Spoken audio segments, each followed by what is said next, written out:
I would like to, first of all, to say, as we say in Quebec, bonjour tout le monde. Hello, everybody. I would like also to recognize, at least I see 3 of my fellow commissioners, Mary Sillett, Viola Robinson, and Peter Mickelson, who join us this morning. Also to thank the organizers of the conference, both Marlene Castellano and Fred Wien. It wouldn't have happened without their hard work and dedication. Thank you. It is my pleasure to be with you on this occasion to acknowledge and celebrate the renewal of the information legacy of the Royal Commission on Aboriginal Peoples. I think if the commission had been created today, we would have talked about Indigenous people. But so was it. We were the Royal Commission on Aboriginal Peoples. When we published our final report, the 21st of November, 1996, we called on governments and the Canadian people to make a 20-year commitment to fundamental change in the relationship of Aboriginal people. We've argued that the tragically flawed relationship that had become entrenched for over more than a century had inflicted great cost on Aboriginal peoples themselves and great losses on Canadian society as a whole. We proposed that transformative change was possible and that within 20 years, strategic investment in support of self-determination would bear fruit in transformative change. To put it bluntly, that hasn't happened as we imagined. 20 years after the publication of the RCAP report, it remained just as urgent that Canada re-examine the fundamental or the foundations of its relationship with Aboriginal people. 20 years appears a short period of time when measured in relation to history or even a century. But for those people who live their life, those Aboriginal peoples who live their lives in communities and in the cities, 20 years is an awful long time. In 2015, the Truth and Reconciliation Commission acknowledged that the RCAP report urged Canadians to begin a national process of reconciliation that would have set the country on a bold new path, by and large, apart from being readily welcomed into the courts, where the report dramatically influenced the development of Aboriginal law over the last 20 years. Much of what RCAP had to say was ignored. There are exceptions. George mentioned one on the video on the last night. Mary Sillett on the Arctic relocations. And we could list quite a few. But the fundamental one, that were to change the relationship, hasn't happened yet.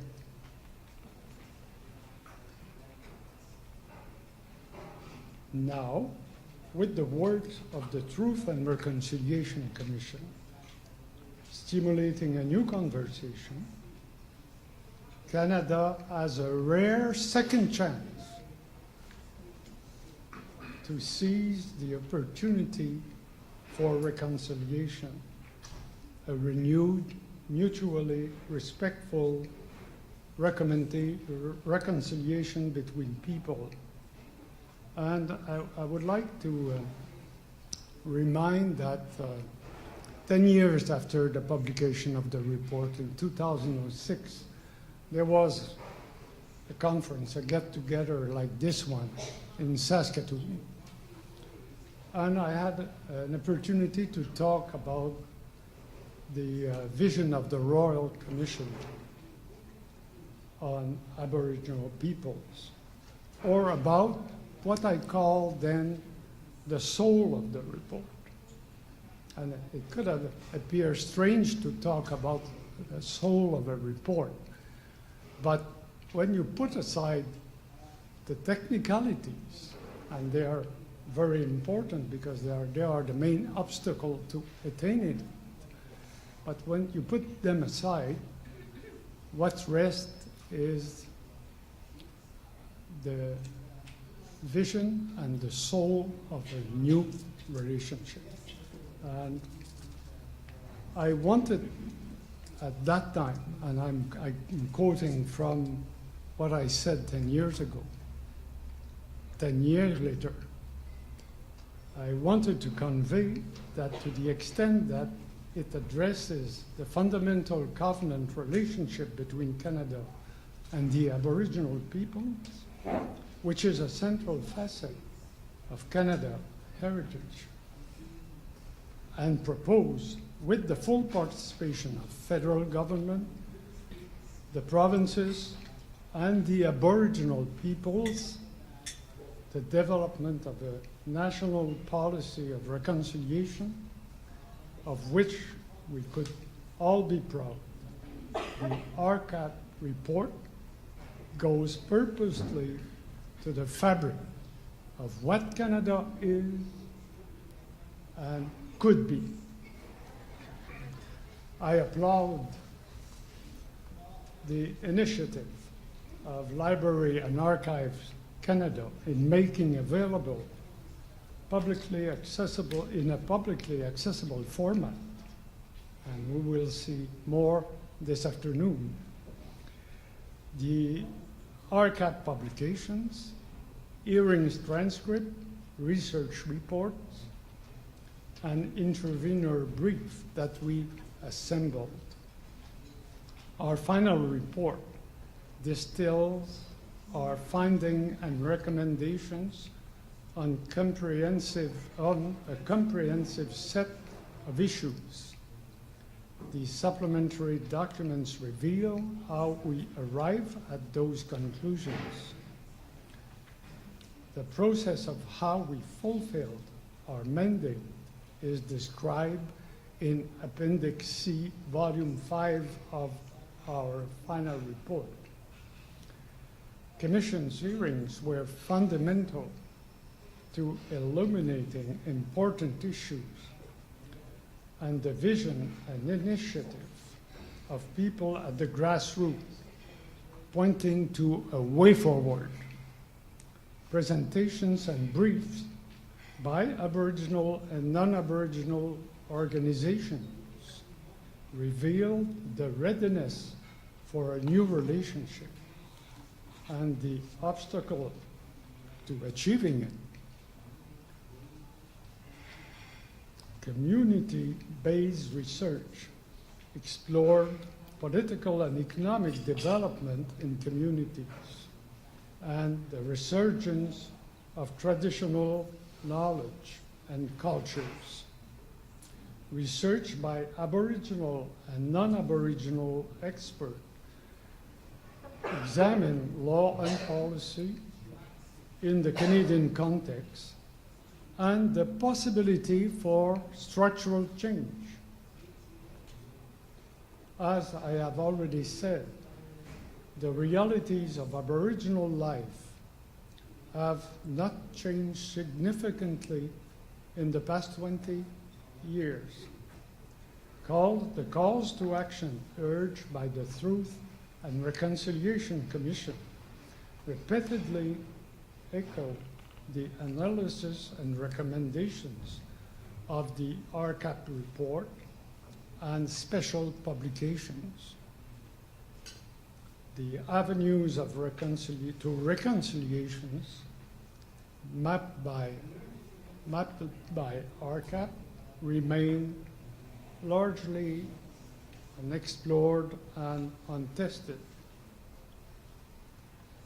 I believe that the body of work of the Royal Commission on Aboriginal Peoples represent the wisdom of Aboriginal and non-Aboriginal people of goodwill, responding to the challenge of living together with justice and respect. I hope that the RCAP legacy will come to be known and belong to successive generations of Canadians, both Aboriginal and non-Aboriginal, Indigenous and non-Indigenous peoples, helping to share a common future. Many thanks to the organizers and supporters of Sharing the Lands, Sharing a Future, for making this, in quote, historic moment possible. Thank you very much.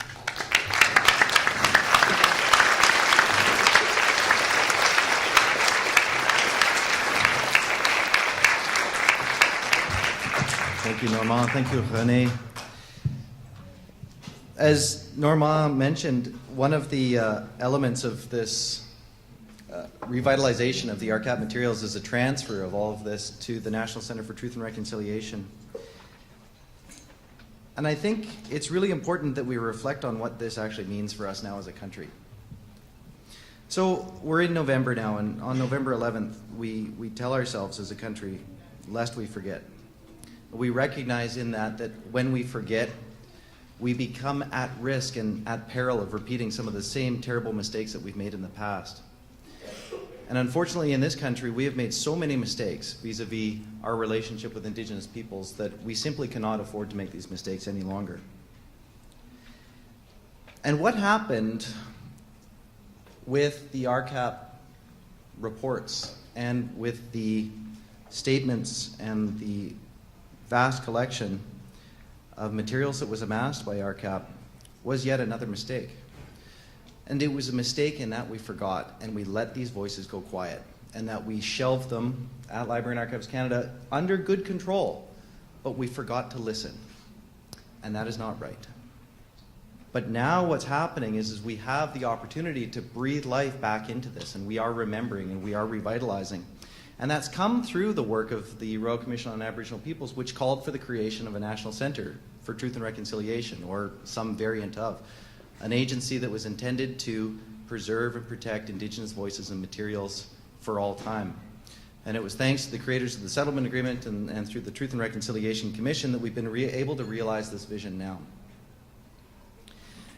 Yesterday we talked about this concept of disruptive change. And disruptive change is so essential to what we're talking about, because how I've thought about this is I've thought about this in terms of radical change, actually. And radical change meaning we need to do things in a fundamentally different way. But there's a lot of meaning embedded in that. And when we look at the word radical, The Latin root of that word actually comes from this word radicalis, which means root. And when we start thinking about making radical change in society and moving towards reconciliation and starting to live together in this country in a peaceful and harmonious way, if we start grounding ourselves in a new root, in the root of Indigenous peoples that have existed here in this territory for so many thousands of years, we will actually find that we start making that radical change because we are going to a new route. Last night we heard Mark talk about the idea that we continue to trace our evolution and our story back to Europe and to the great philosophers and Descartes and Plato, and when all of those traditions are here as well. But we're grounding ourselves along a different route right now. And the sad thing that's happened in this country is that when Indigenous peoples have spoken and when they've shared their voices with the country, we haven't listened, or we haven't honored them, or we haven't remembered them, at least. And for the last 20 years, that's what we've seen with the Royal Commission on Aboriginal Peoples transcripts and hearings, is that those voices have largely gone silent. So now what we're going to do, which is so critically exciting, is it's accessible again. And it's accessible through the incredible work of Library and Archives Canada. But what we're going to be able to do too is take these voices from the 1990s and fuse them with the voices of Indigenous peoples from 2010 to 2016 that spoke to the TRC, and link these collections up. And this is just the start of a whole bunch of other linking that we need to do, because we know that we've been talking as Indigenous peoples for a really long period of time. There's other significant commissions that have happened. The Aboriginal Justice Inquiry spoke to thousands of people. Stonechild, and the forthcoming Missing and Murdered Indigenous Women's Inquiry is also going to speak to thousands of people. But you know what's happening with those records there too? They're going to flow back to the Privy Council office and flow back into Library and Archives Canada over time. And are we going to properly respect, and are we properly going to integrate, and are we properly going to link all of this information together? Because when we link this information together, and when we choose to remember, and when we choose to respect, we can actually start walking a respectful path. And that's why I'm so pleased to see that we're actually starting to respect. We're starting to respect those thousands of people that have been talking to this country for so long and saying things need to change. And we've got the ideas on what needs to change. And it goes right back to the very first national event that the TRC held here in this country, where each TRC event was themed along one of the 7 grandfather teachings. And Rene is absolutely right that we have been given a second chance, because we got to do this process again at a different time, in a different place, under different conditions. But at that first national event, the teaching there was of respect, because until we start walking a respectful path, we're actually not really going to get very far along the path of reconciliation at all. And respect starts by listening, it starts with remembering, and it starts by honoring. I think that's what's going to happen with this combined effort. What's really exciting as well is that we have a really great partnership with Library and Archives Canada as well through the National Centre, and this is what I hope, and what we collectively hope, is kind of the start of a lot more remembering and a lot more honoring of those records that have been created and amassed by this country over the last 160 or 200 years. So it's a good day. It's a good day for us to remember. It does set us on a new path. And when we link this information together, and when these voices ring out, and when we really listen and really honor, we're going to get to where we need to go. So thank you.